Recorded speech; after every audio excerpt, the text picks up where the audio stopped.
Regularly scheduled programs will not be seen tonight so that we may bring you the NFL live and in color. From the men who brought you basically a sports show, if your football fix wasn't met on Thursday night, it's time for an additional slice. This is basically a football show right now. Let's go! Get it in here! I got one thing to say. This is when the big dogs come out. You can't roll with the big dogs. Stay on the board. Let's knock them on their backs, butt them in the mouth, knock their ass in the dirt. That's what we got to do. Hey, baby! We're going to be here all day, baby! I like this kind of party. I like this kind of party, baby. His method is not Grand Prix, but demolition derby. Ladies and gentlemen, boys and girls, week 2 of basically a football show, season 2. We got 1 week of college in the books, and now we got but Thursday. This is when the big boys come out to play. The NFL kicks off on Thursday, and here to preview it for you is me, Zach. Along with me is Greg. As always, Greg, interesting first week in college, but again, the big dogs come out this week when Seattle opens the season on Thursday. You know, I was really excited to do the college preview show. I am twice as excited to do the NFL preview show because I told you this before we started recording. I think this is one of the most intriguing NFL seasons I can remember in a very, very long time. And we're going to get to talk all about it. But I'm really excited about the start of the NFL season. My Green Bay Packers go up to Seattle, and, well, you know, it'll probably happen, but we'll see. Well, I mean, you remember the last time the Packers went up to Seattle. Was that the Fail Mary game? That was the Fail Mary. Yeah. Well, we'll have regular officials this time, so that should be better. Yeah, at least you'll have that. We'll have that, yeah. Yeah. But, I mean, I thought last year was one of the most intriguing years we had in a while. The NFC, at least, from top to bottom. The AFC is a little bit more straightforward, and I think the AFC, unfortunately, has the 2 worst divisions in football. Yes. Unfortunately, my team happens to be on top of one of them, but we'll get to that soon enough. We'll start with your Packers opponent on Thursday, and we'll start in the NFC West with the Super Bowl champion, Seattle Seahawks, 13-3 last season. They had to pay a couple of their big defensive guys this offseason when Richard Sherman and Thomas, right? Earl Thomas. Right. Offense relatively unchanged. You still got Russell Wilson being ridiculously underpaid, and that'll be that way for at least the next 2 seasons. Good for you, Seattle. And you still got beast mode in the backfield, and they got to hope that Percy Harvin's healthy. And I mean, you saw what he did in the Super Bowl when he was healthy with that kickoff return. But Super Bowl champion Seattle Seahawks, not too much changed. What do you think? I still like them an awful lot. I still think they're going to be a really, really good team. Mm-hmm. I would almost be willing to pick them to repeat as Super Bowl champions, except for the fact that repeating seems to be really hard to do these days, and there always seems to be a little bit of a Super Bowl hangover with teams every year. But coming out of the gate, they still look really, really strong to me. Russell Wilson is going to be, in his 3rd year now? Yeah. Going into his 3rd year. Marshawn Lynch is a beast, as we all know. That defense is really something. Mm-hmm. But I also think that we've got a situation in the NFC where some other teams have risen up a little bit. And of all the teams, all the good teams in the NFC, I think the Seattle is the least likely to drop off a little bit. But I still think they will just a tad, and that might make it more of an open competition. That's where I'm at with them. I think so, too. I mean, they're the same team for all intents and purposes. And, they're still going to be unbeatable at home because of the 12th man and all that garbage. But, what more else can you say? I think they might take a step back. I don't know if they're going to be 13-3 again. That was impressive. But let me ask you a question about the Seahawks really quick. I heard this. I was listening to a couple podcasts today, and I heard 2 different people bring this up. Are we reluctant to pick them to repeat just because no one's repeated in such a long time? I mean, is that what it is? Like, you just get into this mindset where you go, no one ever repeats, so they won't either? I think that happens in any sport, though. Everyone's really usually reluctant to pick a repeat. I mean, especially in the NFL, where you've seen things change so fast right. for some of these teams. And, I mean, we saw it last year. When we talked about the Packers, you thought they would go to the Super Bowl, and then you'd lose Aaron Rodgers. So it's say you go into this season and you lose Russell Wilson. And I don't even know who's the backup there anymore. It's not Matt Flynn because he's holding the clipboard in Green Bay again. Did I hear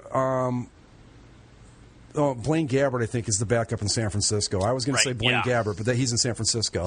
Right. I have no idea. But either way, it's maybe something happens to them in the season, but otherwise, I think part of it too, in terms of people not picking in the repeat, is just you lose the drive sometimes, and maybe Pete Carroll's the type of guy that could keep that sort of energy up going into a following season like that. But I don't know. I think 13-3 I think is the high water mark. I don't know if they could go 14-2 or anything like that. But I'd probably put them just around the same, probably 11 wins this year. Yeah, I'd agree with that. The one thing I think that they do have as an advantage as far as repeating goes, they're young. So you don't have guys that are going to sit back and rest because they finally got that ring. There's still young players on that team. And they're in a position, they've got a lot of talent. They're in a position to maybe run off, like if they do run off a second Super Bowl in a row, all of a sudden you might start talking a little bit of dynasty talk. And so they've still got something to play for. Yeah, and I think Russell Wilson's the type of guy and player that he's not going to just let them sit back and rest on their laurels. So we'll see. No, and I think the thing that's important when you're talking about them establishing a dynasty or anything like that, their window is probably these next 2 years. Exactly. Because as each year goes by, they have to pay each one of these guys a little bit more. And, I mean, they just had to pay Sherman and Earl Thomas. I don't know who's up this next year, but I'm pretty sure Russell Wilson is up in 2 years.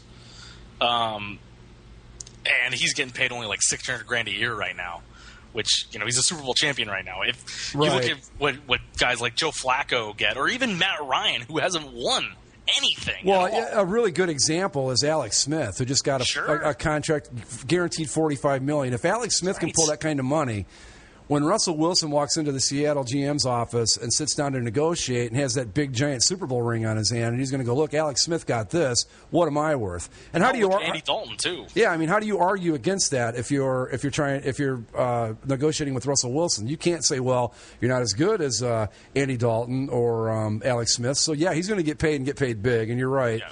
The window is going to close financially quickly for these guys because that's another. If there's a downside to having a young team, that's it. They're going to be guys that don't want to get paid. They're going to go elsewhere, and before you know it, you're looking at 8-8 again.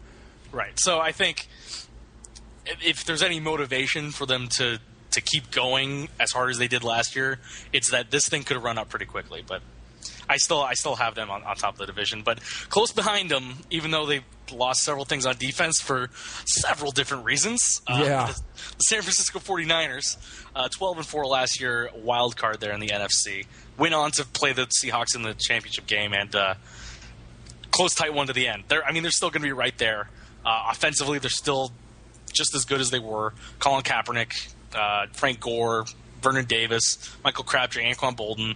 They're solid when it comes to offense. Defensively, though, this team's lost a little bit, and they lose Aldon Smith for 9 games. Was it 9? Yep. For his bomb threat at the airport. Another one of their defensive ends just got arrested for domestic violence yesterday. And something else that we can talk about a little bit later is the new domestic violence policy. That's been a big issue over the offseason here for the NFL.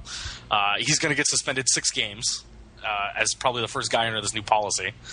And who else? They lost somebody else to an ACL tear, I thought. They've got, I know Smith's out for 9 games. There's another player, I can't remember who it is, it's out for 8. Right. And then you have McDonald that just got nailed for the domestic violence thing. So I don't think that they're as close to the Seahawks as they were last year. And I think this is a team that could easily, if a couple breaks go the wrong way, they could be looking at a 7-9 season, and I wouldn't be a bit surprised to see it happen. I'm still not sold on Colin Kaepernick as a quarterback. Frank Gore is going to be 31 this year, and we all know what happens to a running back after they turn 30. I don't know why, but it does. Mm-hmm. Fred Jackson being Carlos Hyde backing him up, though. Yeah, but he's a rookie, and you can't count on that. But I think the 49ers, you talk about every year we have a team that you think is going to be good, and they're not quite as good as you think they're going to be.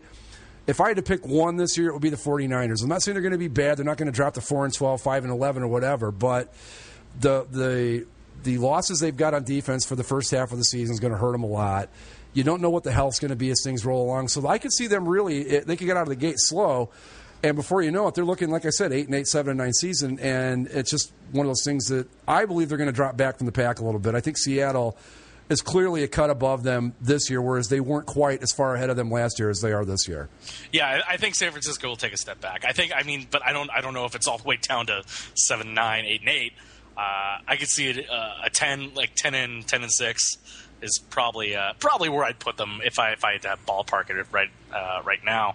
And I mean, both those teams there at the top, they're helped out by the Cardinals losing stuff on defense, and the Rams losing Sam Bradford again. So I mean, they're the two best teams in the division. Maybe Arizona could put something together. I mean, because they did improve their offensive line. Carson Palmer another year there, maybe learns the system a little bit more. They're trying to establish a little bit more of a running game with Andre Ellington, because that's what Bruce Arians is known to do, as he was in Pittsburgh and for his 1 year in Indianapolis. But I mean, we can move on to the Cardinals because, again, the 49ers and Seahawks kind of the same. The Cardinals, though, they improve their offensive line. They get a couple guys. They get one guy from the Raiders. And I mean, that's something that's been the big thing, is if you could keep Carson Palmer upright, because if you hit him too hard, he might crumble to dust. Yeah, just explode into a puff of smoke, yeah. But they did lose Darnell Dockett for the year with an ACL tear, and he was the heart and soul of that defense. They lose Carlos Dansby, but they still have Patrick Peterson. They still have Tyrann Mathieu, the Honey Badger, there at strong safety. And Calais Campbell's still as good as anybody else there on the D-line. But the Cardinals, they're interesting because they were really tough last year. Yeah. I don't know if I want to say they were really good last year. They played good, tough defense, and they were a tough team. But again, they took some big losses on defense. As long as Carson Palmer's your quarterback, it's a 50-50 proposition. Mm-hmm. He could be good, but he could be 1 week and be just as awful the following week. I don't know that the Cardinals repeat the 10-win season from last year. They could, but I see them another team that's going to take a step back. And while I'd say if things go badly for the 49ers, it could be 8-8, 7-9. I think for the Cardinals, that's about what you're looking at with this bunch. It could be better, 9, maybe 10 wins, but I think they're going to need some breaks. I just look at them as the third-place team in that division and not taking the step forward they needed to take to catch up with the Niners or the Seahawks. Right. I mean, they had an incredible run at the end of last year, but that was mostly driven by how well their defense played. And their defense has been the thing that's buoyed them to those 7 or at least the 8-8 seasons that they had over the last couple of years, even when they had the terrible quarterback play that they had. I think it's weird. I mean, we talk so much about Carson Palmer. I think it's weird when the draft was going on and where some of these quarterbacks were falling down, I thought for sure that the Cardinals, where they were, I think they were at 20. Johnny Manziel was there. So was Teddy Bridgewater.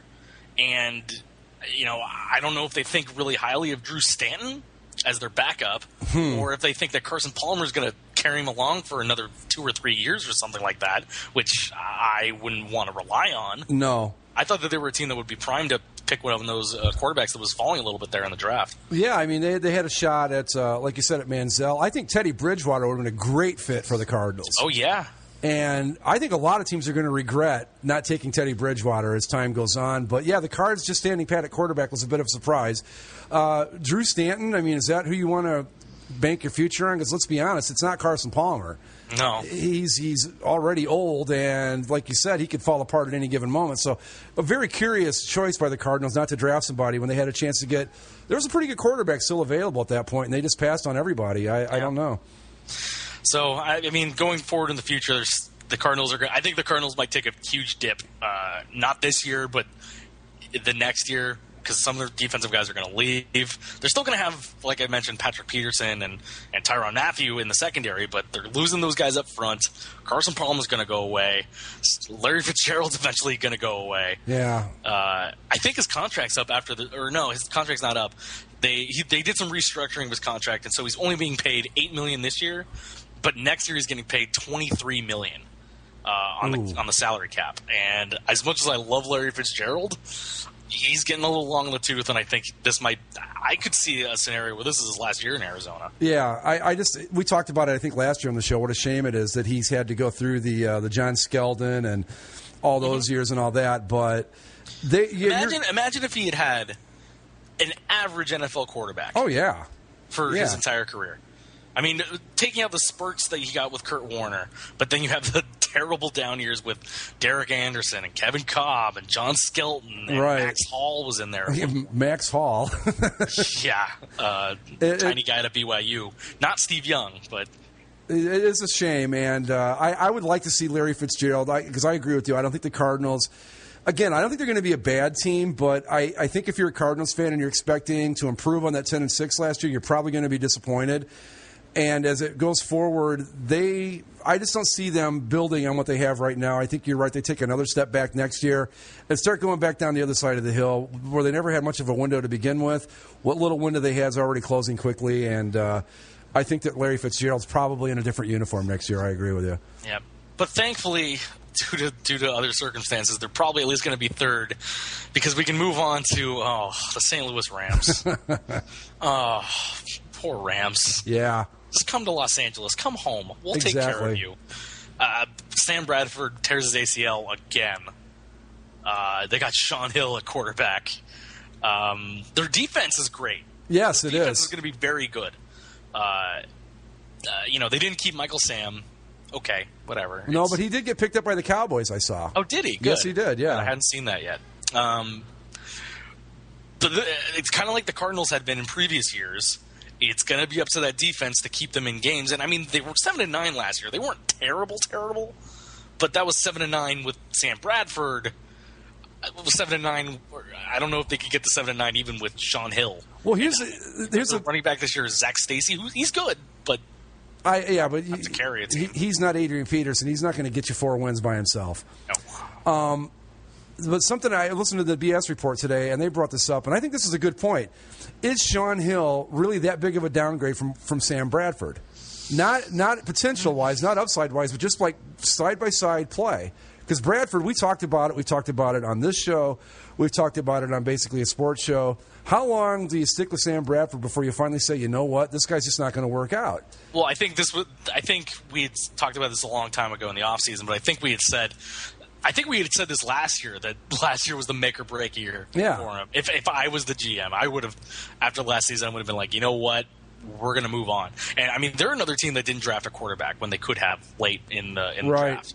They could have had Manziel or Bridgewater but they're so steadfast on keeping with Bradford. And I think even though he has the ACL tear, when he comes back, they're still going to stick with him, I would have to assume. Well, if the philosophy hasn't changed at all. They've got a lot of money tied up in him, which is probably the biggest reason why they don't want to just cut their ties and move along. Yeah. But I don't know that they're going to be that much worse with Sean Hill at quarterback. I'm not saying that they're going to be good or anything like that, but I don't know that another 7-9 season isn't just as possible with Sean Hill as it would have been with Sam Bradford. The defense is going to be really tough. The offense, Tavon Austin can have a play here and there. Zach Stacy's a pretty good back, but after that, what do they have? I couldn't even tell you. I guess another question I have is, I would think that if when you have a season like this, and your defense is going to be good and they're going to keep you in enough games, but I think at the point where the Rams are, wouldn't you still want to lose as many games as possible? I think at this point it would be the best thing that could happen to them. But the problem that I think they're facing is it's no secret that they're one of the teams that is involved in all these relocation to Los Angeles talks. Right. Do you think that maybe the people in the front office or even the coach on the field, or whoever you want to put in this, do you think that they're trying to be as good as possible to try and stave off that, or if they think that if they go so bad and nobody shows up to the games again, that they're finally going to just take that one step forward and move to LA? I don't think with the coaching staff, I don't think they think about things like that because you can't. It's just it becomes too much of a distraction. But front office wise, anything's possible. But here's the question: good, bad, or indifferent, is anybody going to show up to watch them? You see, that's the thing. I mean, I think they could go. Well, the Cardinals finally got back into first place. The St. Louis Blues are going to be another playoff caliber team. I don't know. I don't know that an 11-5 Rams team draws any better than a 5-11 Rams team does. Maybe a little bit, but I don't think enough to make a difference to get them out of the relocation talk. They're in a bad stadium. LA is there waiting with just a bucket load of money to dump on them if they move. And their owner got that big plot of land in Inglewood. Right. Yeah. Yeah, so... All signs point to LA. Yeah. It's inevitable. It's one of those things that they can't talk about, or maybe they're just not enough I's dotted and T's crossed. But yeah, there's no way that they're not the Los Angeles Rams in the next 5 years. I think so too. I think that of all the teams talking about moving, the Rams back to Los Angeles is the one that is the most likely to happen. Yeah. And this is just going to be a tough year if you're a Rams fan, because you lost your starting quarterback. Your team probably wasn't that great to begin with. Now they're not going to be really that good at all. And you've got the specter of this might be the last year I get to watch them hanging over your head. So not going to be a lot of fun for the Rams. But, yeah, they're going to bring up the rear. But, again, I think that 6 to 8 wins is still certainly a possibility, but it could just as easily be 2-14. Yeah, hopefully, I guess the one thing you can hope for if you're a Rams fan is that they don't schedule a Monday night game against the Seahawks up against the Cardinals playoff game again. And, when they show the game, there's 5,000 people. Yeah, what did they get last year? They got about, I think they still managed like 29,000. I thought it was like 13. Oh, was it? Okay, well. Maybe it was 29. I don't remember. But it was still not great. No. Not great planning. But, I guess that's not something you can really plan for. But that's also something you get when you're ESPN and you back out of NFL negotiations and you get stuck with the crappy Monday night package now. That's right. But, yeah, so NFC West, I'm liking the Seahawks. I think just pretty much the order we premiered them. I think that's the way I like to see. I think I see them finishing. Mm-hmm. So... Yeah, I think Seahawks easily, and obviously the 49ers, probably a wild card team. Again, I mean... I don't know if I'm ready to give them a wild card. I think they could, but I think the Seahawks is... I'm going to go out on a limb here and say the Seahawks are the only team from that division that makes the playoffs this year. We'll move on to the NFC North, home of your Green Bay Packers, Greg. And we'll start with those Green Bay Packers, as they were the division champions somehow. In a year where they lost Aaron Rodgers, in a year where they lost Jermichael Finley, they lost so many guys to injury last year. And thanks to the Lions crapping the bed and the Bears not able to really man up when it counted, with an 8-7-1 record, the Green Bay Packers snuck on and won the division. And... there's not a whole. I don't know what to make of this whole division because it was so skewed by Aaron Rodgers being injured last year. My take on it is that everything in this division rides on one thing and one thing only: the Packers' defense. If it improves and it's better, I think they walk away with that division. If it's as bad as it was and has been over the past couple of years, it's anybody's to take, I think. I'd even throw Minnesota into the mix. Really? Yeah. It all rides on the Packers' defense. We know the offense is going to be great. If Aaron Rodgers stays healthy, they're going to put a lot of points up on the board. But a lot of people they're liking the Packers a lot this year, but I still look at them and go, that defense, I mean, they brought in Julius Peppers, but he's 34 years old. I don't know that he's enough to make a difference. If the defense improves, and hopefully it did, then I think they're looking at a 12-4 season and they win that division easily. If not, the Bears have got a really good offense. If their defense improves, it could be a real dogfight. I don't know about Detroit, but Minnesota's intriguing. It'll depend on what they do. But yeah, it's the Packers. If the defense holds, that's the key in this division, I think.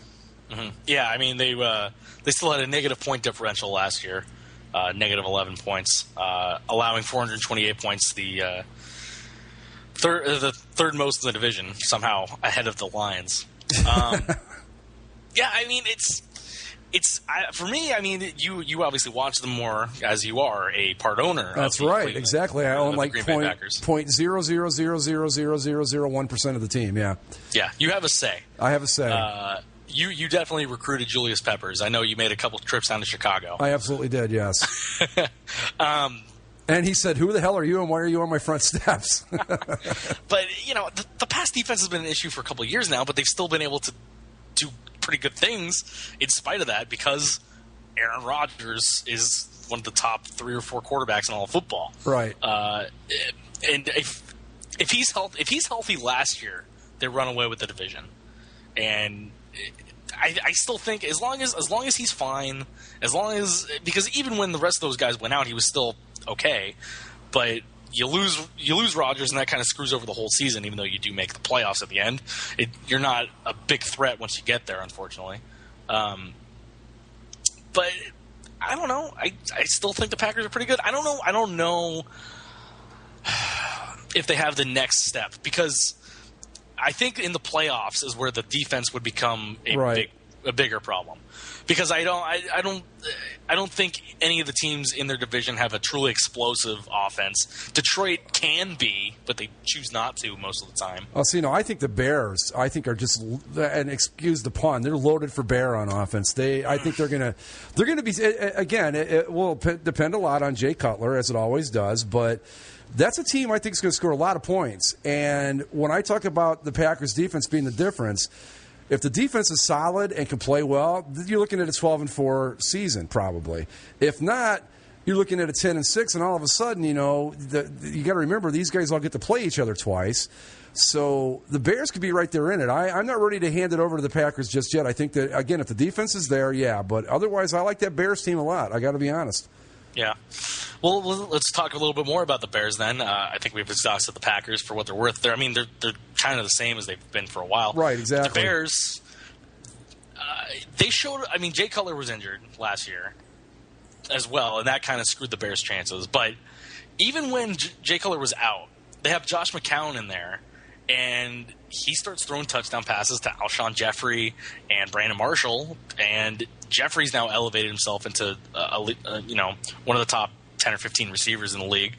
And it all comes down to health for that offense, because you have Cutler, you have Matt Forte, right? But Forte is probably a year or two away from hitting that running back ceiling where you're good, and all of a sudden you're not. And of course you got the two wide receivers like I mentioned. So yeah, they're gonna be right up there as long as they stay with it. I think the interesting thing for them is on defense, whether Jared Allen really makes any sort of impact moving over there from the Vikings. And of course, second year with Mark Trestman as their head coach, surprisingly did not punt on third down at all last year. So he made it through a full year of that. He was tempted a couple times, though. I think he was tempted a few times. Oh, sure. He went to the playbook, but or he forgot and said, "Let's get the punt unit out there." He said, "No, wait a minute." I just think that the Bears, they're an interesting team. They're always weird, though. Yeah. There's like we mention this all the time, and we heard it enough from Andy when we talked to him regularly on the podcast. Yeah. You just don't know what you're going to get sometimes. You just don't. We think that, if they're healthy, they could be a 12-win team. Or, if they're healthy, they could be an 8-win team or a 7-win team, too. They're just a weird franchise right now. I think that they're like the Packers Jr. They're not quite as good on offense. Their defense is kind of suspect, too. And that's what I mean. So if everything falls their way, if Jay Cutler has a good season, keeps the ball out of the other team's hands, and everything kind of clicks for them, I could see them winning 10, 11 games. But if not, they're the team that I think is the hardest to pick for all the reasons you just said in this division. You just don't know what you're going to get. They're certainly capable of winning 10, 11 games. They're just as capable of going 5-11. And they're just you're right, they're a weird team. And I think that this is the year where they're going to have a little bit better luck, and their offense is going to be a little bit better. The defense improves a little bit. And I think they're in the playoff hunt for the season. Now, whether they get there or not is another story. That'll, again, depend on the Packers' defense. But I think I like the Bears a little bit better than you do in this scenario. Mm-hmm. We'll move on to last year's third-place finisher, the Detroit Lions. They finally fire Jim Schwartz. But they didn't make an upgrade. Not exactly. In my opinion. Not exactly. They hired Jim Caldwell, who has the personality of a wooden board. Oh, you're giving him a lot of credit with that. I'm giving more credit to the board. Yeah, you're insulting the board by saying that. You still have Matt Stafford. You have Reggie Bush. You have the best receiver in all of football in Calvin Johnson. Yeah. You have a pretty talented defense. You got Ndamukong Suh up there and Nick Fairley on the front line. They're a talented team. And if we remember correctly, last year, the Jay Cutler goes down and Aaron Rodgers goes down, and they were like they were poised. All they had to do was they were 6-2, 6-3, 6-3 at the time. Yep. And they were in first place, they had the division in their hands. All they had to do was just be average for the rest of the season. Yeah. But they managed to be as bad as humanly possible down the stretch and finish up 7-9. And, it's going to be a game and a half out of the playoffs. It's going to be interesting with these guys because last year, like you said, they're a talented bunch. They've got a lot of talent on offense, a lot of talent on defense. And we blamed a lot of it on the coaching last year. Now, I think that Jim Caldwell, from Jim Schwartz to Jim Caldwell, is at best a lateral move. But it might be enough of a difference. Maybe there was something about the way Schwartz coached that these guys just didn't respond to, that maybe Caldwell and his effervescent personality will make a difference. But Schwartz is known as kind of a hard ass. Yeah, and Jim Caldwell is not known as not having a pulse. he's very much a Tony Dungy disciple, but in probably the worst way that you would want a Tony Dungy disciple to be. And I'm saying this is when he was the coach of my team, they went 14-2 when Tony Dungy went away, and he led him to the playoffs and all that kind of fun stuff. But I never felt that there was an edge there. Right. And I think Jim Schwartz's edge, it certainly showed through on the defensive side. Oh, yeah. With how aggressive they played on defense. But I don't know. I'm not sure about Matt Stafford. We know how good Calvin Johnson is. We know Reggie Bush can be good in stretches. But Matt Stafford, to me, seems like a lot of empty calories. He puts up all the numbers. Right. But does he do it? What? Yeah, and another question is, does he do it when it matters? Mm-hmm. I think I heard that he's had 51 interceptions over the past 3 seasons, which isn't great. He's just a guy that he's a 50-50 guy. He's kind of like Carson Palmer, except maybe healthier. He might be great one week, but he could be terrible the next. And this Detroit team they're an enigma because they do have a lot of talent, but I just don't know what to make of them. If I had to make a prediction right now, I'd say that if they have a 6-win season, that's going to be pretty good for them. I think I could see them cratering this season because Caldwell, if Schwartz and his hard-ass approach had trouble keeping those guys disciplined, Caldwell standing there like a tree stump. I don't know what, they're either going to just run right over him or maybe it works. I don't know, but I don't have a lot of faith in the Lions. I think the other thing I don't know how much faith you want to put in this or not, but once Jim Caldwell left Indianapolis, he ended up as the offensive coordinator for Baltimore when they won the Super Bowl. Okay. And I guess if they employ the Baltimore Ravens line of or offensive playbook, and they just send Calvin Johnson as far as he can go, and have Matthew Stafford throw as far as he can throw, maybe that'll be a good battle plan for a team like that. Because, it's not like they don't always throw to Calvin Johnson anyway, even when he's quadruple covered. Right. And he still comes down with the ball somehow. But I don't know. I will say this. If you're going to employ that offense, I like your chances better with Calvin Johnson and Matthew Stafford than I do with Joe Flacco and Torrey Smith. So there's that. Yeah. I don't know. The Lions just... I'm disappointed in how they've gone. Yeah, remember 2 years or 3 years ago when they made the playoffs, right? Yeah, and everything was going up, and they had Matt Stafford and Calvin Johnson, and they were just setting all these offenses on fire, and then it just all crumbled away so quickly, and just for reasons you can't even pinpoint. To be honest, they just it was like right when they were supposed to start really ascending, they just dropped right off the table, and. Yeah. I will pick them to finish behind the team we're about to talk about next. I think the Lions bring up the rear in this division this year. I really do. Yep. Well, let's move on to that last team, and that is your Minnesota Vikings. You obviously have a lot more, confidence in them than I do, because I think there's only 2 questions for the Vikings this year. 1, how many games does Adrian Peterson win you? And 2, how many games until we see Teddy Bridgewater? The answer is 3 in both cases. Okay. What do you see in the Vikings that I'm not seeing? I just think that they're going to improve. I don't think they were as bad as they seemed last year. I think they're talented. You've got Adrian Peterson. I think they had a lot of quarterback issues last year. I think Christian Ponder played. Well, if you remember, we were all the way down to Josh Freeman at one point. Yes. So they had no consistency at quarterback. You got Matt Castle, who I think is a solid game manager, and you've got, I think, a pretty good rookie on the bench in Teddy Bridgewater. You've got Peterson. I think that they're going to be better this year. Do I think they're a playoff contender? No, but I think they've got enough that they will be, if the Lions play like I expect them to play this year, they'll have enough to win, say, 6 games and finish ahead of the Lions with 4 wins. So, that's where I'm looking at. I don't think they're going to suddenly jump into the playoff conversation, but I think they're improved enough to maybe finish 3rd in the division. That's what I see it. Yeah, they have some interesting pieces offensively, but defensively they were the worst defensive team in that division last year. So I think that has to step up a little bit for them to be in 3rd place. Because I still think, despite the Lions being the Lions, that they have enough offense there to carry them over.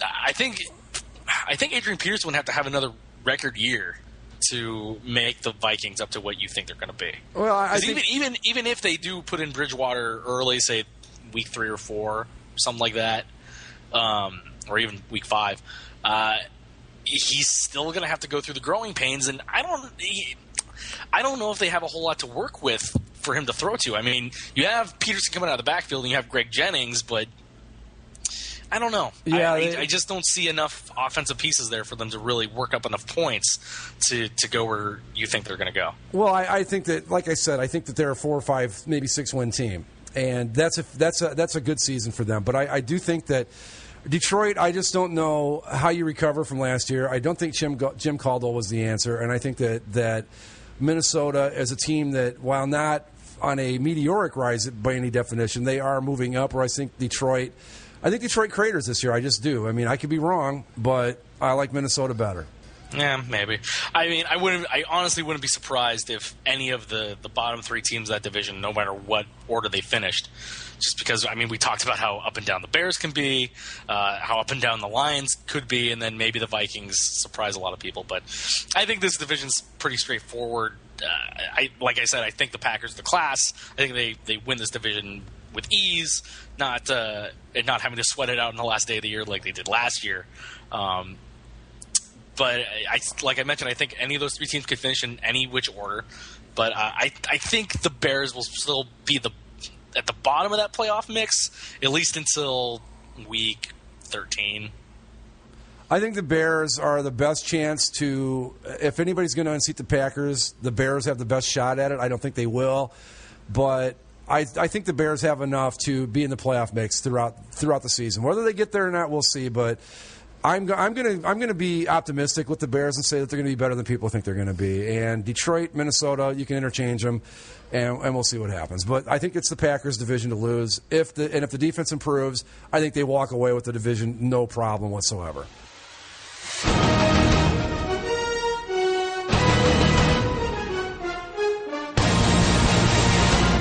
We'll move on to the NFC South, and this is a division that I think is going to see a lot of shakeup. And by a lot of shakeup, I mean the first-place team from last year, the Carolina Panthers. I could easily see them, after a 12-4 year, getting one of the byes in the NFC. I could see them easily finishing in last place in this division. Well, go ahead. Well, I think the Saints are going to be better.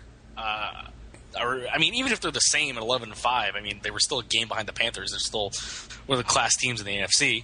The Falcons had the worst possible year you could possibly have last year. Yeah. With all the injuries and the offensive line play was terrible. And the 4-12, the amount of talent that's on that Falcons team is not 4-12. And the Buccaneers, they made a lot of changes that I like. And maybe those sparkly new helmets push them forward. But the Panthers, the key to their success last year was the defense. Cam Newton stepped up a lot and helped them get to eventually win the division, winning those close games late in the year. But the defense was what put them forward, only allowing 241 points last season. But they lose a lot defensively, and I don't know if we can count on Cam Newton to be as consistent as he was last year. This is a team that I think everybody that's anybody talking about football sees this team regressing in a big way this year. I think 12-4 is out of the question for them this year. I don't know if they're going to be quite as bad as everybody says they're going to be, but this is going to be a tough division this year because the Bucs are going to be a lot better. I think the Falcons, I'm not ready to jump on the Falcons bandwagon and say, yes, they're going to be back and be back into Super Bowl and playoff contention, but they're going to be better. The Saints are the Saints, and I just don't know how the Panthers get past those three teams with the losses they've had and everything else. Yeah, so they're going to finish last in the division, unfortunately for them, but I'm with everybody else. And not to mention, they lost the heart and soul of that team in Steve Smith. And that was something that surprised me. I mean, I understand that the NFL's a business, and he was asking for a little bit of money, but I think a guy like Steve Smith is a guy that you need to pay. I mean, they were in salary cap hell as it was, and that's why they lost a lot of the pieces on defense that they lost. But they just got into a point where the problem that the Panthers faced last year is the exact same thing that's going to hit the Seahawks. Right. Where you're going to get into a salary cap hell, and you're just not going to be able to afford some of your veteran players or some of your key guys, and you're going to have to part with them. And you're going to have a drop, and the Panthers are right at that point. They should have peaked earlier, is what the problem was. They should have been this team 2 years ago. Right. But they took too long. They wasted their opportunity, losing at home to the 49ers as they did. Well, if you think about this team, last year was the season we expected them to have 2-3 years ago. Mm-hmm. And when they finally did show up, they had blown it to a point where we were surprised that they were as good as they were last year. Right. And they're going to be the big regression team this year. What do you think? 5-11, 6-10, maybe if they're lucky. Oh, I think 6-10 is probably right. Maybe Cam Newton pulls a couple games out that they shouldn't. But here's the other thing: is that you're a first place team, so you're going to play a first place schedule this year. So their schedule is going to be a lot harder than it was when they were a third place team before. So losing those pieces, having the tougher schedule against them, and again, as we mentioned, all those teams getting better. Third place, I think, is a high point for the Panthers. I think they finish in last. I do too. I absolutely do. And it's just because you just can't lose what all they've lost in a division where I think every team improved. I don't know if the Falcons necessarily improved so much as that last year was just such an outlier for them, just a complete. I'm trying to think of a word here, but nobody expected the Falcons to be 4-12 last year. No, I think it was an aberration. Aberration. That's the word I was trying to find. There you go. See, when you get old, you forget things, but Sure. Like your vocabulary. But yeah, I think that the Falcons are going to be better, and I think the Buccaneers, just the coaching change alone, is going to make a huge difference with that team. And then you've got the Saints, who I like as a serious Super Bowl contender this year. So, yeah, the Panthers have any other division, maybe it's not quite so bad. Put them in the AFC Central. They might be in contention, but sorry, you're in the NFC South, and that's the breaks. Yep. Move on to the second-place team, the New Orleans Saints. Pretty good year last year. They finished 11-5, just that game behind the Panthers. They win their playoff game in Philadelphia, and then they proceed to go up to Seattle and get just lambasted like they did on Monday night earlier in the year. But I think that they're still the class of this division. Drew Brees in that offense is still on point. They were undefeated at home last year, 8-0. I would expect them to do the same or similar, at least 7-1 at home. And yeah, the Saints are what they are. Jimmy Graham's not going to be able to dunk on the goalpost anymore, despite him doing it in every preseason game when he got the opportunity to. But I think Sean Payton will probably be like, look, you made your point in the preseason when it didn't count. Can't do that anymore. Did he still get fined for the preseason stuff? I'm assuming. Yeah. See, I understand that, okay, I know you're Jimmy Graham and you've made a ton of money, but just taking money and just throwing it out the window like that to prove a point, I don't know that I'm for that. But I'll say something else about the Saints schedule, or the Saints too. Their schedule isn't that tough if you look at it. They got a couple of really tough games in there. They're going to have to play San Francisco. Do they have Seattle? Let me see here. I don't think so. Well, they got the Packers, but there's a lot of easy games in there.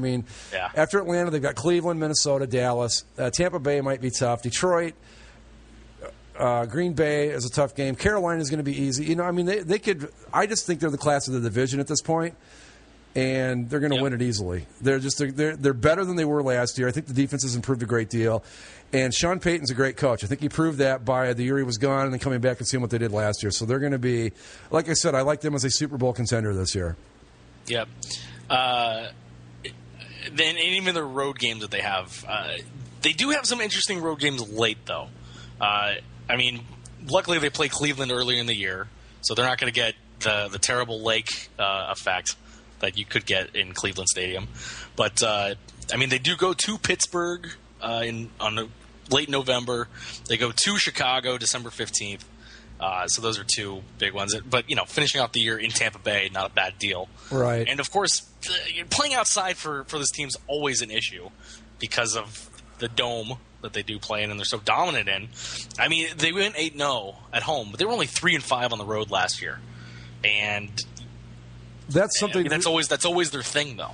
That's something they've got to improve on, too. They've got to figure out a way to win outdoors on the road because unless they can find a way to have the best record and get home field advantage throughout the playoffs, in order for them to make the Super Bowl, they're going to have to win a road game at some point, more than likely. Right. Because I think that Seattle's probably still the best bet to get home field throughout, and you've got to be able to figure out a way to do that, and that's their biggest issue is the road thing. Right. If that game against Seattle is in the Superdome instead of in CenturyLink Field, I think it's a completely different game. Oh yeah. Wasn't it raining was it raining during the regular season or the playoffs? Do you remember? I think it was the playoff game. Yeah.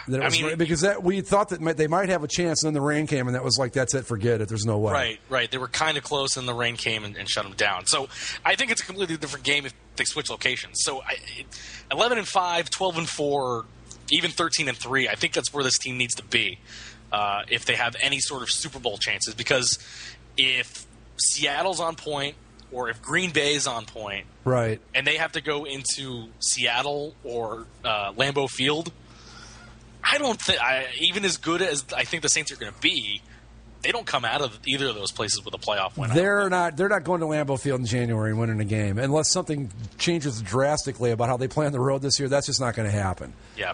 So, but I still like them to win the division. I think they're the best team in it. Yep. Their other domed compatriot and the other member of the biggest rivalry that you don't care about. The little rivalry that could. Yes. The Atlanta Falcons, like we mentioned, just as horrible as anything could have happened to them last year. Offensive line injuries, Julio Jones goes down, Roddy White's out of sync. They can't – this team is built on offense.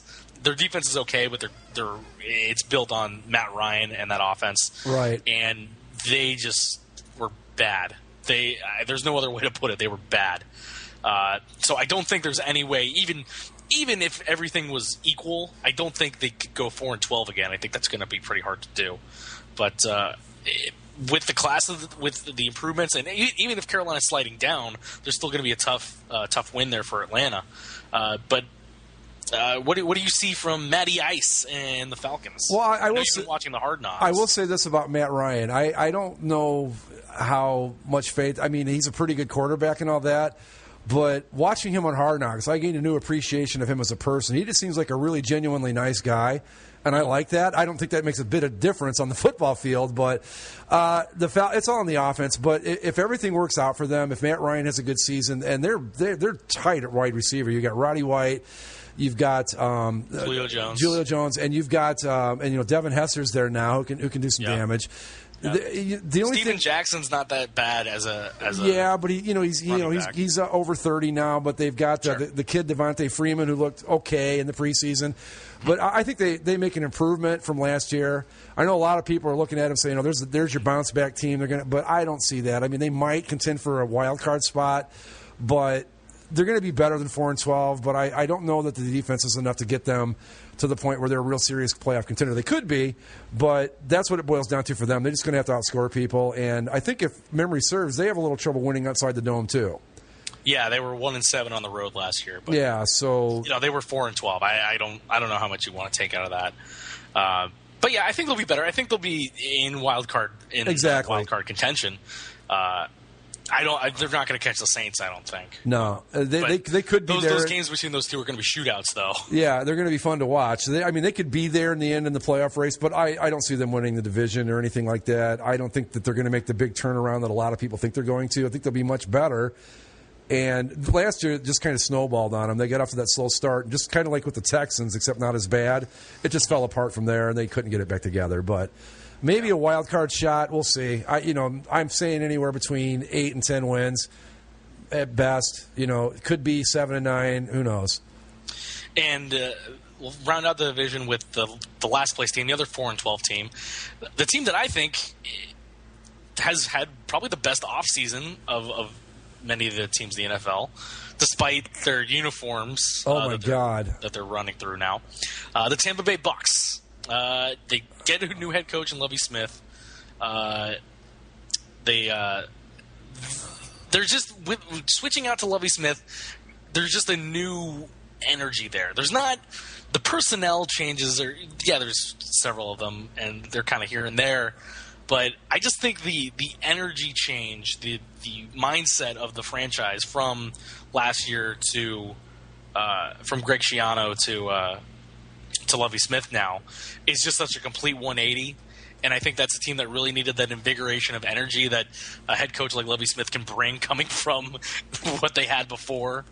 I like what they did in the draft. I think Mike Evans is going to be a pretty good receiver for them. Yeah. You saw what he did at Texas A&M, where Johnny Manziel would throw the ball up in the air, and he'd go up and get it. And I think they'll be able to do that. They brought in one of the McCowns. I forget which McCown. Josh. Was it Josh McCown? Yeah, the Bears McCown, I believe. Yes. And I think that's an upgrade from them at quarterback. Sorry, Mike Glennon. You're not the future for Tampa Bay. But I just kind of like the feel of these Buccaneers going into this year. Well, we talked about it last year. I think we were probably into the fourth week of the season, and every week we were just amazed that Greg Schiano was keeping his job somehow. It was I don't know what took them so long to get rid of that guy. I thought he was going to be a disaster from the start. I think I said it last year. He was a bad hire. Lovie Smith, he's say what you want about him, man, but he did okay in Chicago. I don't know if he's one of the best coaches in the league, but he's certainly an upgrade over Greg Schiano. They made some nice improvements. I don't know if I'm totally sold on Josh McCown as a quarterback, but I know Sports Illustrated's got the Bucs winning the division. I don't think. Oh wow! I don't think they're better than the Saints, and no.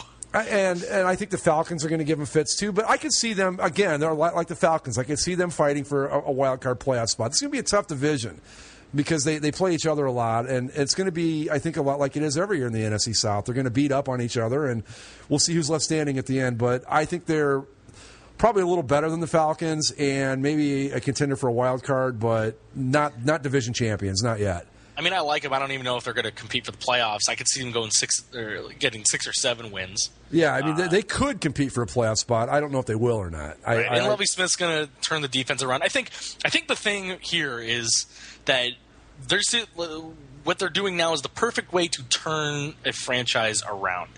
Not necessarily towards ultimate championships, but you hit a low point. You need someone to bring you out of that, and I think that's what Lovie Smith can do. He can get them up to a respectable point, and then maybe from there you have to add a couple pieces or change a coach to take that next step and vault into championship contention. But I think they're doing the right things. I mean, we made fun of the uniforms, and I think both of us also said that on TV from far away they're not as bad as we initially thought. Right.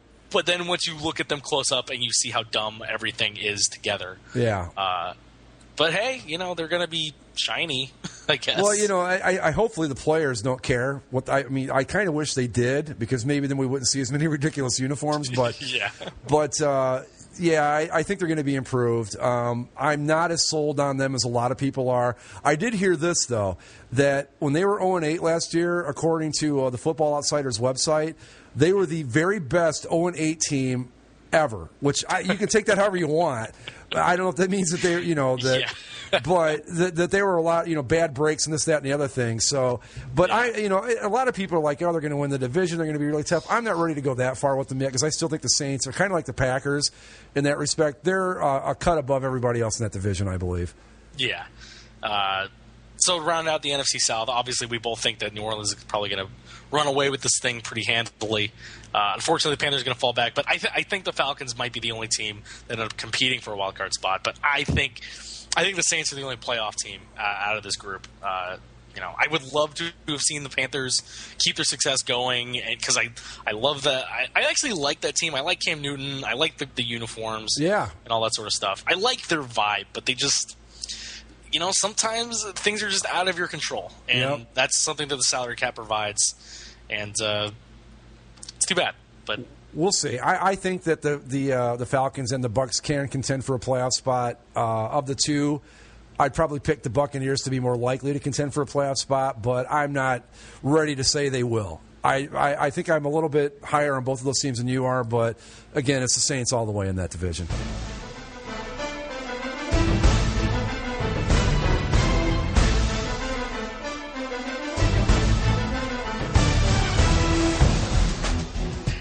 We'll finish up the NFC with everyone's favorite division, the most talked about division in football, the NFC East. Why is it the most talked about division in football? Well, because you get some of the big markets, the big personalities. You don't necessarily get the most high quality play. However, the team that did win the division, I see them getting better than they were last year, and that's the Philadelphia Eagles. They finished up 10-6.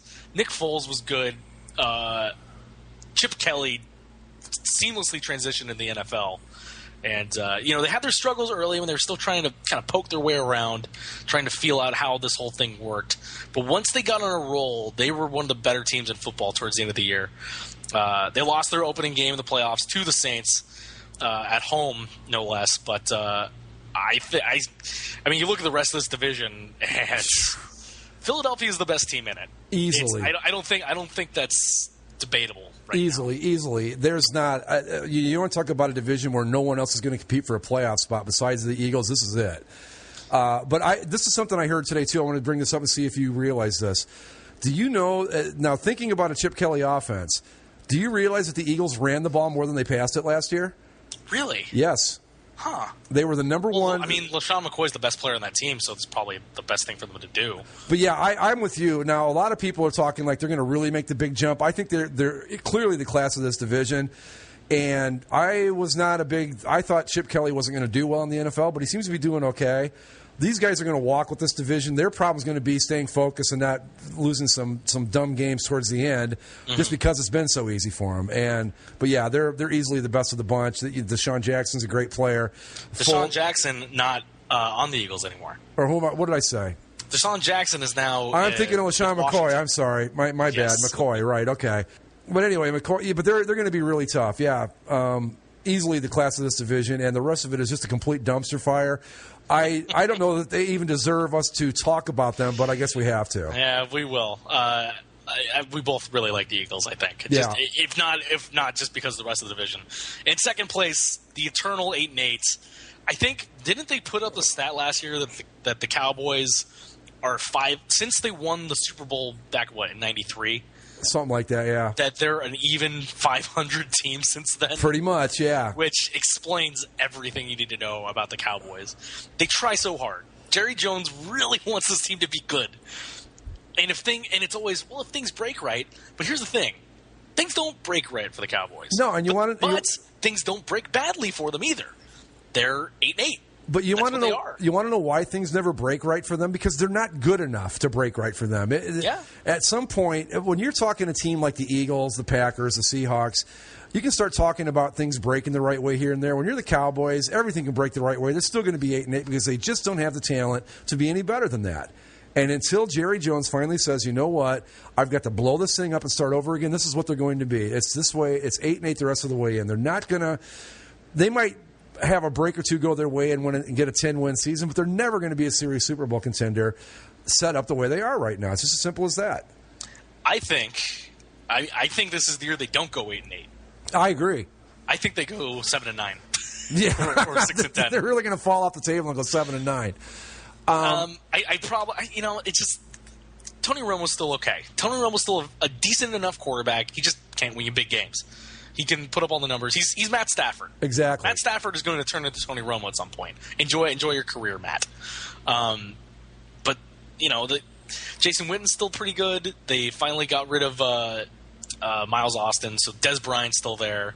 DeMarco Murray still pretty good. But then they lost some guys on defense. They let DeMarcus Ware go to the Broncos. Right. So I think their defense is going to be a little bit worse, and I think that's probably what contributes to the couple losses there. And, yeah, because the defense wasn't good to begin with, and you lose your best player on defense. It just doesn't bode well. They might even, shockingly, only go 6-10 this year. Yeah. But is 6-10 enough to convince Jerry Jones to pull the plug? I don't think so. I don't think that he's ever going to be convinced to pull the plug. I think it's just going to have to happen naturally, which could take a while at the rate they're going. Does Jason Garrett still have his job after this year? Probably not. No, I don't even know if he lasts the season. If they get out to a really slow start, I think that you might see. If I had to put a bet on who was going to get fired first. Well, there's always the Browns coach, which he could get fired at any moment now. But I don't know. Garrett, I don't think he might last the season, but if they don't do really well this year, he's gone, I think. Moving on, third place was another team that you just didn't see them having as bad of a season as they had. The New York Football Giants. Yeah. As a longtime Colts fan, I was always a Peyton Manning fan. And so when Eli came into the league, and my family is from New York, they're Giants fans, and so that worked out perfectly. Eli, fine. Eli's a Manning. My family likes the Giants. I always have a soft spot for Eli. But, man, Eli was bad last year. Oh, yes. It's so weird to see a guy that's normally he's not top 5, but he's top 10. And he's consistently good. And then just to have that 1 year where nothing goes right, and any pass he throws is intercepted, he just went so bad. And I have to assume that he bounces back just to regress to the mean. Yeah. But at the same time, could we reach a point where Eli just starts falling off a cliff rather quickly? Well, I'm not so sure that we might not be there already. I mean, what's he going to be this year, 32, 33? Yeah, but it's always so weird because this was a case where sometimes you have a case where two brothers both play a professional sport and one is immensely better than the other. But this is a weird dichotomy where I would say Peyton is a lot better than Eli, but Eli's the one that has the 2 Super Bowl rings. Yeah. But then we get to a point in both their careers where they could retire or get out of the league around the same point. Because Peyton has maybe another year after this one, maybe. Right. And Eli, if he has another season like he did last year, he could be out of this league in a heartbeat. Well, Eli's got the 2 rings, but let's think about this for a second. The 2 years that the Giants won those Super Bowls, did anybody think they were the best team in football either one of those years? No. So no. The Giants they're interesting because they could get a little bit better, and in that bad division, they could make a little bit of noise, but wow, I just don't know what to make of them because Eli, I'll tell you what really struck me with Eli Manning was last night when we were doing our fantasy football draft. Yes. He was still sitting there at like the 10th round. Yeah, I mean, I stayed away. No one even wanted to take a chance on the guy, Mm-hmm. And that just spoke volumes to me about him. But I think they're probably, of the 4 teams in that division, they're probably the second best, maybe. Because I don't like Washington a whole lot. I think the Redskins have some real problems. I think that RG3, and we'll get to him in a minute. But so maybe, I don't know, the Giants I think they'll be better than last year, but I wouldn't be printing up those Super Bowl tickets anytime soon if I were a Giants fan. Yeah. I'm like, go ahead. Well, I think if just by a product of the rest of the Cowboys in Washington, I think that they might be able to get into playoff contention if Eli plays decent. Yeah. Because their wide receivers have kind of dropped off recently, and that was another thing that didn't exactly help Eli. He wasn't throwing to a whole lot. But I like Rashard Jennings at the running back position for him, and defensively they're about the same as they have been. I could see them as a product of the division maybe getting up to 9-7. Yeah. Maybe they could get up to 10 and be in that real playoff hunt. But I mean, I think they're second place because I think the Cowboys fall off a little bit, and I don't think they could be nearly as bad as Washington. So. Well, I don't know if the Giants are quite as bad as they played last year either. No, exactly. They're kind of they're in the same mold as the Atlanta Falcons were last year, right? Where things just went so bad, so fast. And they're changing the offense, too, which might help you. Plus, they had, what's his name, Kevin Gilbride, who is... Yeah, they changed offensive coordinators. Yeah, so we'll see. But I'm like you. I have a soft spot for the Giants, too. Mostly for me, it's the uniforms and the helmet, but I've always liked it. But I don't think they're as bad as they were last year. I think they'll improve this year, but... I mean, they started off, like 0-6? 0-6, yeah. Yeah. And it was a bad 0-6. It wasn't like, oops, we just missed a couple of games 0-6. It was awful. Mm-hmm. But I think 9 wins is a high watermark for them, but maybe, if they get 10 wins, they're in the hunt, but I just don't see that happening. I mean, you look at the record last year. They were 7-9. They started off 0-6. This is true. You take that away, 7-3 is not bad at all. No, to finish up the season. Let's look at their schedule real quick. Here, is it tough? Well, that's the other thing is they finish in third place, so they get a little easier schedule than they would have otherwise. There's a couple. I mean, you got San Francisco and Seattle on there, but sure, I see a lot of winnable games for them if they play up to their capability. So yeah, I mean, maybe they could make a jump back and come back and get into the 9-10 win category, but. I'm thinking 9-7 is about the best bet for them at this point. Yeah, I mean they have all their divisional games. Obviously, it looks like they have the AFC South, which helps. Yeah, because the AFC South is not good, and it looks like the NFC West. Yeah, because you've got Seattle, San Francisco. Oh, geez, if you got to play 2 out of the NFC, well, they got Arizona there too. Do they? Yeah. Okay. Arizona's week 2, and so they've got the whole NFC West because they're St. Louis towards the end of the season. Okay, so they'll be fine. I think they'll be better, and if things break right, and because of how bad the division is and how easy their schedule actually. I mean, it's not easy, but you take out the Colts, the 49ers, and the Seahawks. Yeah, and their out of division games are pretty easy. Yeah. They could very easily work themselves into playoff contention, and I like to see it.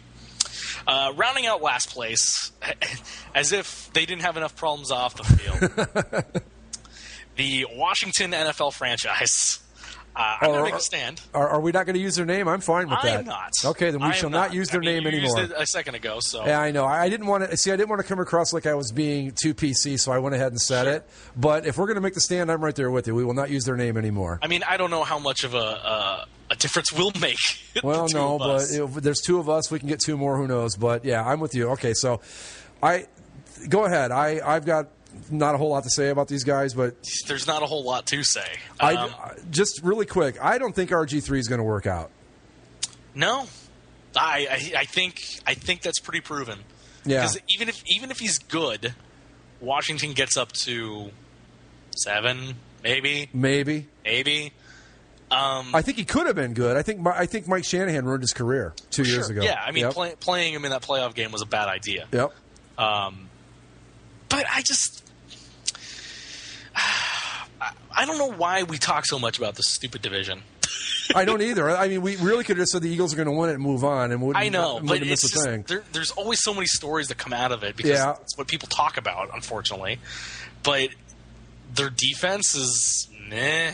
They're not a good team, and you want to talk about a team that has ownership problems. Jerry Jones looks like Robert Kraft compared to Daniel Snyder. I mean, let's be honest about it. Daniel Snyder is a bad owner. I mean, at least Jerry Jones is determined to finish 8-8 every year. Yeah, and even when Daniel Snyder tries, Washington still finishes 3-13. Right, and this is just they're a bad team, and they had a chance. They had a really exciting quarterback, and they ruined him for reasons I still don't understand. I don't know if Mike Shanahan was just trying to get fired or what. Maybe they thought. I mean, I think part of it was what you're trying to say there. The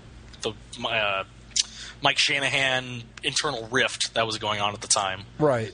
And I think the other thing was that maybe they saw this coming. Maybe they saw that, maybe he's not going to be good for too long, and maybe this is our best team that we're going to have here for a few years. That could be. And we have to go for it right now. Could be. Because there's nothing there. I mean, RG3's got to be healthy, right, which is not easy to do, especially with the way that their offensive line plays for him. I mean, honestly, I think they would have been better off these last 2 years playing Kirk Cousins. I agree. I totally agree because I think it's been pretty well established that running quarterbacks don't last long in the NFL. And, especially running quarterbacks that take hits. Right. And I just think that RG3 needs. What's that?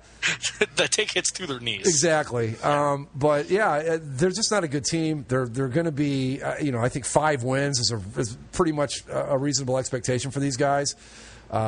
They might show a flash here and there and get people excited, but they're just not good. And when you're not good, when you can say you're the worst team in that division, that's really saying something, because that's not a good division.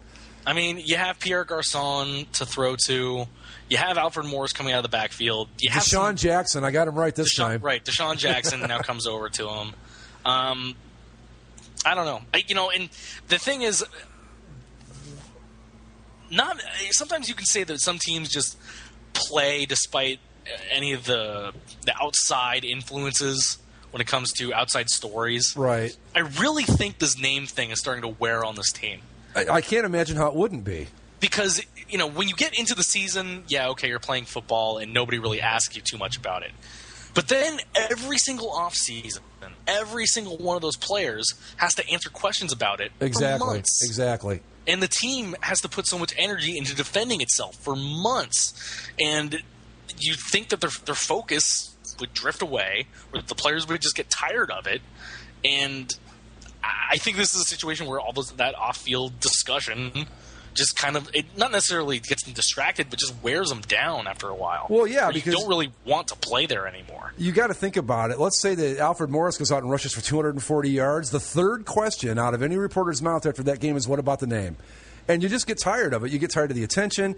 You get tired of the controversy. You get tired of the whole thing, which is bad enough on a good team. But when you're not a good team to begin with, it's real easy for these guys to just start mailing it in. And they're just they got great uniforms. I'll say that.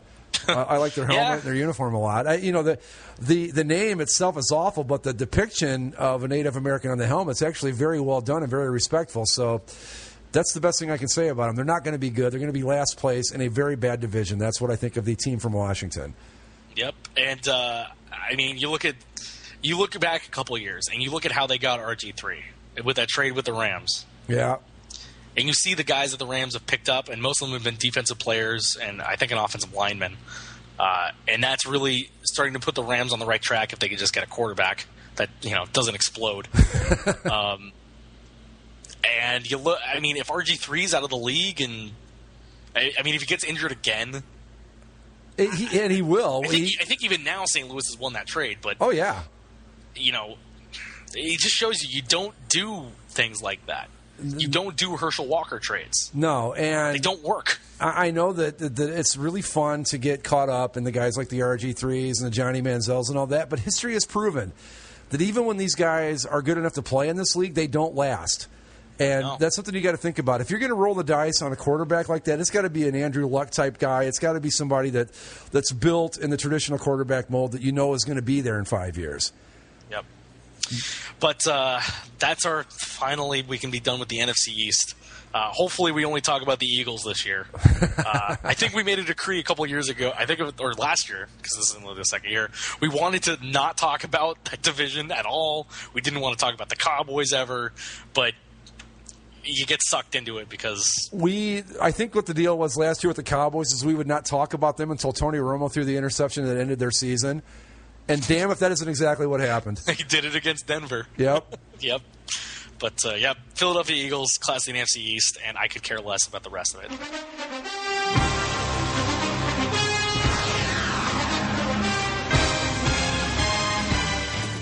That wraps up part 1 of the NFL preview here on Basically a Football Show. Coming up in part 2, we preview the AFC. Zach and I give you our playoff and Super Bowl predictions, and we'll talk about Week 1 in college football. You can follow Basically a Football Show on Twitter at @BAFootballShow. Follow Basically a Sports Show at Basically Sports, and follow Basically a Geek Show at A Geek Show. Check out our entire catalog of podcasts on our website at basicallyasportshow.com. Thanks for tuning in, and stay tuned for part 2 of the NFL preview right here on Basically a Football Show.